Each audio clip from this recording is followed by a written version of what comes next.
Hello, in today's video I'll show you how to fix THERMOMIX TM6 liquid seeping under the mixing bowl. First of all, unplug the device as soon as possible. In that case, don't even wait for it to shut down with the button. Just unplug it as soon as possible. I won't do it now because I don't have any liquid here, but unplug it as soon as possible. Then dry everything, and then we'll get to fixing. Remember not to overfill your mixing bowl. There's a maximum level marked right here at 2.2 liters, and you shouldn't exceed that.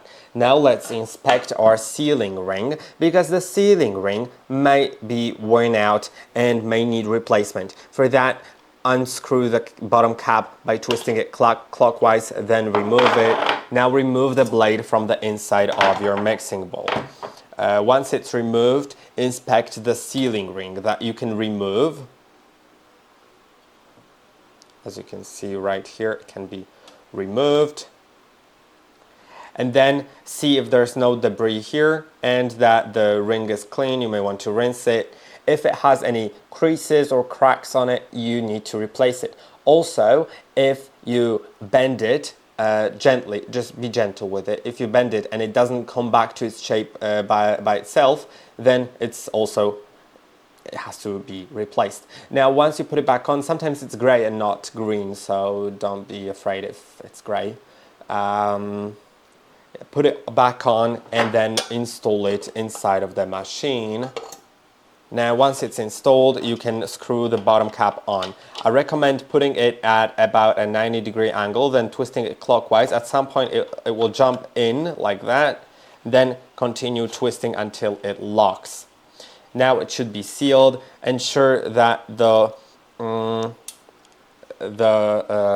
blade is only spinning and not wiggling.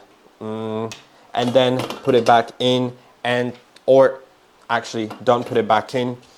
Fill it with water. Try shaking it a little bit. See if it spills from the bottom. If it does, then contact the after-sales service. If not, then try using the device and see if it helped. I hope that this video was helpful. Don't forget to like and subscribe, and I'll see you in the next one.